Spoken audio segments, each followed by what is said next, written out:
Pelaku usaha properti yang tergabung dalam Asosiasi Real Estate Indonesia REI Bali menilai kalangan perbankan belum sepenuhnya menurunkan suku kredit untuk kepemilikan rumah. Karena itu, REI saat ini tengah menunggu kebijakan perbankan untuk menurunkan kredit dan kemudahan syarat kepemilikan rumah.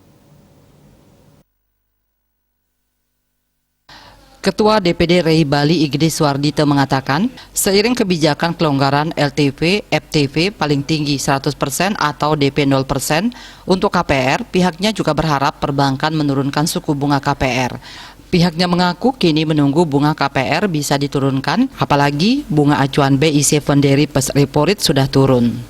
Untuk saat ini, melihat suku bunga promo rumah subsidi 5% fix, rumah komersial promo di sekitar 8% sampai 9% fix 3 tahun, sehingga normal tetap 12%.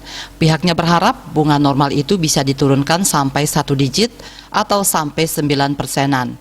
Bila itu 1 digit tentu akan mempengaruhi penurunan nilai angsuran. Selain itu, bank masih tergolong selektif dalam pembiayaan calon debitur khususnya KPR, apalagi debitur yang berbau sektor pariwisata. Bank dinilai masih lip service, yaitu welcome saat menyetor berkas, namun begitu dianalisa calon debitur berada di sektor pariwisata, pasti langsung ditolak. Untuk itu, Suardito berharap bank lebih berani dan sedikit gambling untuk pembiayaan KPR konsumen, khususnya BTN yang spesialis pembiayaan di perumahan dan hampir 100% di sektor KPR. Selain penurunan bunga KPR, ia menilai stimulus yang diberikan pemerintah belum maksimal dampaknya ke sektor properti.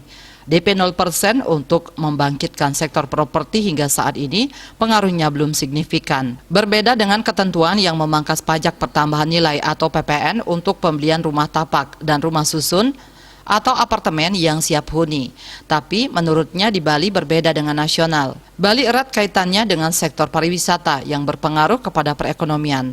Bila sektor pariwisata ini belum pulih, maka animo masyarakat tinggi, tapi kemampuan membeli rumah belum pulih. Suardika Bisnis Bali melaporkan.